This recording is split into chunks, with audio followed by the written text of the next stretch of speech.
CM Revanth Reddy స్పందించిన తీరు చూస్తే ఊరికి మేలు చేసే వాళ్ళకే ఓట్లేయండి, ఎన్నుకోండి. అలానే తప్ప ఎవరు కూడా చెడదారిని పడకూడదు. యువత ముందుకు రావాలి, ఖచ్చితంగా మీ ఊరికి సరిదిద్దేలాగా మంత్రులు ఎమ్మెల్యేతో పోటీ పడి అడిగే వారిని మాత్రమే ఎన్నుకోండి అని చెప్పడం. దీని వెనకాల రాజకీయం ఉందంటూ కూడా ప్రతిపక్షాలు ఆరోపిస్తున్నాయి. కానీ ఎక్కడ చూసినా ఎటు చూసినా కానీ 11వ తారీఖు ఫస్ట్ ఎలక్షన్ సంబంధించి ఈ నేపథ్యంలో రేపటితో ముగుస్తున్నాయి ఎప్పుడైనా కానీ. ఈ నేపథ్యంలో ఎవరు ఉంటారు, ఎవరు పోతారు, ఏకగ్రీవం కూడా కొన్ని మన మన గ్రామ పంచాయతీలు ఏకగ్రీవం అవుతున్నాయి. కానీ దాంట్లో ఎక్కడ చూసినా కానీ ఈ 20 మొదలుకుంటే 90 లక్షల వరకు కూడా పాటలు పాడి తీసుకుంటున్న సమయం ఉంది, అంటే ఏకగ్రీవం చేయడానికి. ఇలాంటి నేపథ్యంలో ఉన్నారు. మనతో పాటు సునీతారెడ్డి గారు ఉన్నారు, అదేవిధంగా బీజేపీ రాష్ట్ర అధికార ప్రతినిధి కూడా. మేడం, గుడ్ ఈవినింగ్ అండి. Good evening sir. Good evening madam, CM Revanth Reddy గారు ఏదైతే జిల్లా హెడ్ క్వార్టర్లలో మీటింగ్లు పెడుతున్నారు. ఎందుకంటే ఇప్పటికే 2 సంవత్సరాలు ఎన్నుకోబడ్డటువంటి ప్రభుత్వం మొత్తం మీద ఆ నేపథ్యంలోనే, ఎందుకంటే వారికి అంటే ఆ కాంగ్రెస్ పార్టీకి సంబంధించిన ప్రభుత్వం ఈ నేపథ్యంలోనే పల్లెల్లోకి వెళ్ళలేక, ఎందుకంటే ఎలక్షన్ ఉన్న నేపథ్యంలోనే ఓన్లీ పట్టణాలకు మాత్రమే పరిమితమై అక్కడ మీటింగ్ అంటే స్వచ్ఛందంగా 2 సంవత్సరాలు మా నేపథ్యంలోనే అతను చేస్తున్నాడు. ఈ నేపథ్యంలోనే తను మాట్లాడుతున్న మాటలు ఎవరైనా అంటే ఇది కాంట్రవర్సీ కాదు, వేరే కానీ కాదు.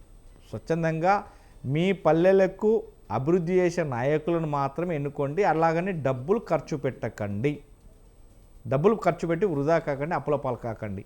మీరు ఎన్నుకునే వ్యక్తి మంత్రులను ఎమ్మెల్యేలను నిలదీసేలాగా వారితో తిరిగి వారికి సంబంధించిన నిధులను రాబట్టుకునే వ్యక్తులను మాత్రం మంచి వ్యక్తిని చూసి ఎన్నుకోండి అని అంటున్నారు. ఎక్కడ చూసినా కానీ పల్లెలలో మాత్రం ఇప్పుడు వేడి జోషాగపడుతుంది, నువ్వా నేనా అనే రకంగా.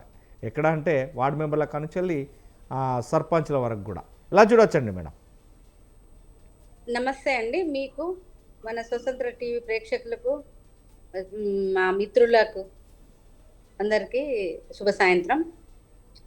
సార్, ఇప్పుడు మనకు గ్రామ పంచాయతీ ఎలక్షన్స్ మొత్తము పార్టీల రహితంగా గుర్తులు అంటే పార్టీ గుర్తుల మీద కాకుండా ఇండిపెండెంట్గా అటానమస్గా పోటీ చేస్తున్నారు. అక్కడ అది జరుగుతూ ఉంది. పార్టీలకు అతీతంగా జరుగుతున్న ఎలక్షన్స్ ఇవి. ఏ గ్రామంలోనైనా ఇంట్రెస్ట్ ఉన్న వాళ్ళు చేస్తున్నారు. అయితే ఇప్పుడు రేవంత్ రెడ్డి గారు చెప్పినట్టుగా ఎక్కడ పైసలు ఖర్చు పెట్టకుండా జరిగిన పరిస్థితి లేదు. అందరినీ నిలదీయాలని చెప్తున్నారు. మంచిగానే ఉంది, డబ్బులు ఖర్చు పెట్టుకోవద్దు అంటున్నాడు, మంచిగానే ఉంది, అన్ని మంచిగానే ఉన్నాయి. కానీ మరి రేవంత్ రెడ్డి గారు ఇచ్చిన ఈ వాగ్దానాలు మరి వాటి సంగతి ఏంది సార్? ఇప్పుడు 6 గ్యారంటీలను ఇచ్చిండు ఎలక్షన్ల ముందలో. ఆ 6 గ్యారంటీలలో ఏమి ఇచ్చిండ్రో మనం ఇప్పుడు ప్రజలకు పోతే తెలుస్తూనే ఉంది కదా. వాళ్ళు ఏమి ఇచ్చిండ్రు? రైతులకు రైతు రుణమాఫీ అన్నారు. రుణమాఫీ ఎంతవరకు చేసిండ్రో ఆ గ్రామాలలో వాళ్ళకి తెలిసిన ఇదే. మనకు వచ్చేసి రైతు బంధు అన్నారు, మరి 15,000 ఇస్తున్నారు, 12,000 ఇచ్చిండ్రు. అది కూడా పూర్తి స్థాయిలో ఇచ్చిన సందర్భం లేదు. 2 వాయిదాలు ఎగ్గొట్టిండ్రు, 2 వాయిదాలు కూడా పూర్తిగా ఇచ్చిన పరిస్థితి లేదు. ఇక కౌలు రైతులకు అన్నారు, మరి వాళ్ళకి 12,000 ఇస్తున్నాడు, ఇచ్చిన పరిస్థితి లేదు. రైతు కూలీలకు అన్నారు, మరి అవి ఇచ్చిన పరిస్థితి లేదు. ప్రతి ఆడబిడ్డకు తులం బంగారం అన్నారు, మరి ఇచ్చిన సందర్భం లేదు. ప్రతి ఆడబిడ్డకు 22,500 బంగారం, ప్రతి పెళ్ళైన ఆడబిడ్డకు తులం బంగారము 1,00,000 రూపాయలు అన్నారు. మరి తులం బంగారం ఎక్కడ పోయిందో మనకు తెలియదు. ప్రతి ఆడబిడ్డకు 2,500 రూపాయలు ఇస్తానన్నాడు, మరి అదేటి పోయిందో తెలియదు. ప్రతి ఆడబిడ్డను కోటీశ్వరులను చేస్తున్నారు, కానీ కోటీశ్వరుల బదులు మన ఏదో చీర పెట్టి సార పెట్టినా అని చెప్పి ముచ్చట్లు చెప్తున్నాడు. మరి ఇవన్నీ కూడా నిలదీసి అడగాలి కదా ప్రజలు. మరి ఇవన్నిటికి ఏం సమాధానం చెప్తారు అన్నగారు? మరి బాగానే పోతున్నారు, మీరు ఇట్లా చేయండి, నిలదీయండి, ఎమ్మెల్యేల కంటే ఎక్కువ పని చేయండి, ఇవన్నీ చెప్తున్నారు.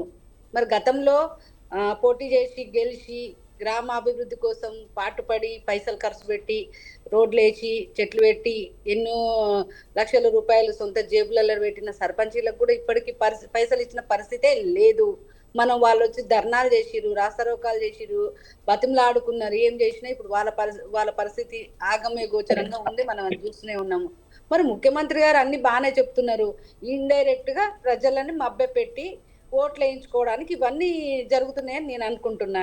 ఇప్పుడు పల్లెల్లో ఎలక్షన్స్ అవుతున్నాయి. కానీ పట్టణాలలోనే ఉన్నారు కదా సార్. పల్లెల్లో ఎవరున్నారు చెప్పండి? ఇప్పుడు నల్గొండ ఉంది. నల్గొండ చుట్టుపక్కల ఉన్న గ్రామాలంతా నల్లగొండలనే సెటిల్ అయ్యిండ్రు. మరి వాళ్ళతోనే కదా మీరు డైరెక్ట్ మాట్లాడుతున్నారు. మీరు ఎన్నికల నియమావళిని కూడా ఉల్లంఘించి మీరు ప్రజల్ని మభ్యపెడుతున్నారు కదా. మరి ఇవన్నీ ఏంటి? మీరు అంత స్వచ్ఛంగా గెలిచే పరిస్థితి ఉంటే, వాళ్ళు నిలదీసే పరిస్థితి ఉంటే, మీరు ఈ ఎత్తున కాళ్ళకు బల్పం కట్టుకొని తిరిగే అవసరం లేదు. రోజుకో జిల్లాకి రోజుగా ఇప్పుడు చెప్తున్నారు వాళ్ళు ప్రభుత్వము 2 సంవత్సరాలు పూర్తి చేసినాం, మేము సంబరాలు చేసుకుంటున్నాం అని చెప్పిండ్రు. మీరు సంబరాలు చేసుకోవడం కాదు, ప్రజలు కదా సంబరాలు చేసుకోవాల్సింది. ప్రజలు కదా మీ ప్రభుత్వానికి బాగా చేసిండు, మాకు ఇస్తానన్నయన్ని రేవంత్ అన్న ఇచ్చిండని వాళ్ళు సంబరాలు కదా చేసుకోవాల్సింది. మీరు సంబరాలు చేసుకోవడం ఏంది? ముఖ్యమంత్రి గారు పోయి ఇప్పుడు రోజుకొక జిల్లాకు తిరుగుతున్నారు. మరి మీరు ఇన్ని ఇస్తే గెలిచినామనే ఒక అంత మీకు నమ్మకం ఉంటే, మీరు గెలుస్తామనే ఒక ఇది ఉంటే, మరి మీరు ఈ బల్పం కట్టుకొని తిరిగే అవసరం కూడా లేదు కదా. ప్రజలకు వాళ్ళకి తెలుసు కదా మీరేమి ఇచ్చిండ్రు, మీరేం వాగ్దానాలు ఇచ్చిండ్రు. 420 హామీలు ఇచ్చిండ్రు, వాటిలో మీరు ఎన్ని ఇచ్చిండ్రు. ఇప్పుడు డబుల్ బెడ్రూమ్ ఇండ్లు అని చెప్పేసి ఇప్పుడు ఇస్తున్నారు. అవి ఎప్పటి నుంచో కడుతూ ఉన్నారు, ఇప్పుడు ఇస్తున్నారు. ఓకే, దాన్ని కూడా ఎవరు ప్రజలు కాదనట్లేదు. కానీ మీరు ఇస్తానన్న ప్రతి ఒక్క ఐటమ్ని వాళ్ళు అడుగుతారు కదా, వాళ్ళకి అవగాహన ఉంది కదా. మీరు పోయి ప్రజలకు నేను ఇవి ఇచ్చినా నాకు ఓట్లేయండి అని అడుగుతున్నారా? వేరే ఏం చెప్పుకోలేక సంబరాలు మీరు చేసుకుంటూ వాళ్ళు ప్రజాప్రభుత్వాన్ని దీవిస్తున్నట్టుగా ఎందుకు మాట్లాడుతున్నారో అర్థం కాని పరిస్థితి. సునీతారెడ్డి గారు, నేను